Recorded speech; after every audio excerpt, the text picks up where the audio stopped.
People want to talk about a wall, building a wall, but they don't want to talk about the law. Illegals aren't coming over here and jumping over the wall or crawling underneath it, going through a tunnel, and then asking for asylum. It's not how they're doing it. If you ever cross the border into Mexico, I grew up on the border of Mexico. If you ever cross into the border of Mexico, you go over for the day, you have some margaritas, you cross back through customs, right? You cross on the bridge. Hey, what's up? Yeah, American citizen. You move on, right?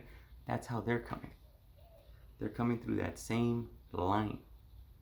And they're saying, hey, I'm here, asking for asylum. And because of a law that was written years ago, and it existed under Bush, it existed under Obama, it existed under Trump, it exists under Biden. They can come, Central Americans specifically, can come and ask for asylum. Legally, they have to go through the process for them, right? So my point is, how's a wall gonna stop that?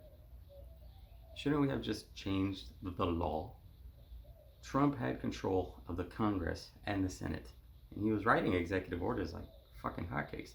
Why didn't he write an executive order to stop that asylum law? Why didn't Obama write one to stop it? Why didn't Biden? Why didn't Bush? I don't believe either side wants this thing to be over.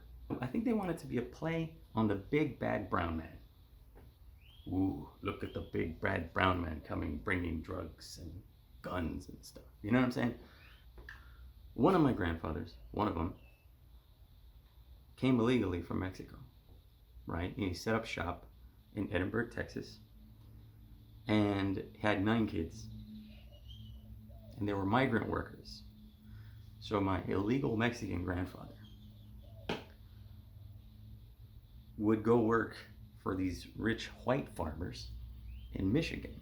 One of the rich white farmers would mail my grandfather a $100 bill in the mail to Edinburgh, Texas, so that my grandfather had gas to get from the Texas-Mexican border all the way to Michigan to go work his fields in the summer.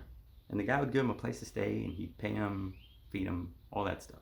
So if you're mad that one of my grandfathers was illegal and he was here setting up shop, shouldn't you be mad at the rich white farmer who gave him, who enabled him a way to stay here? Think about that for a second. If you got a problem with one and not with the other one, you may be a racist bastard.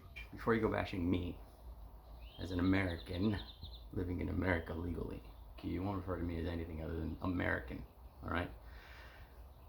So I told you about my one grandfather that was illegal. The other grandfather, my father's father, was an American.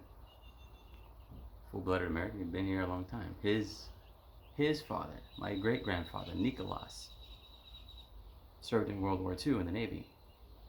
My grandfather was in the Air Force. He had several brothers that served in the Navy and in the Army, and several of them served in Korea and in Vietnam.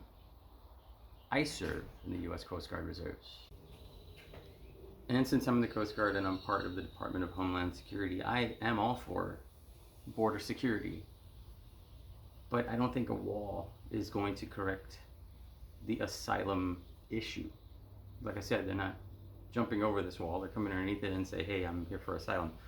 They're walking through just like me and you would, coming back from a trip to Mexico if we crossed the border and asking for asylum. So why hasn't anybody corrected that law? Why not? That's my question to you. If any of you have an answer for that, please feel free to voice your opinion. Like I said, I didn't really step on either side's toes. I'm just asking, posing a question.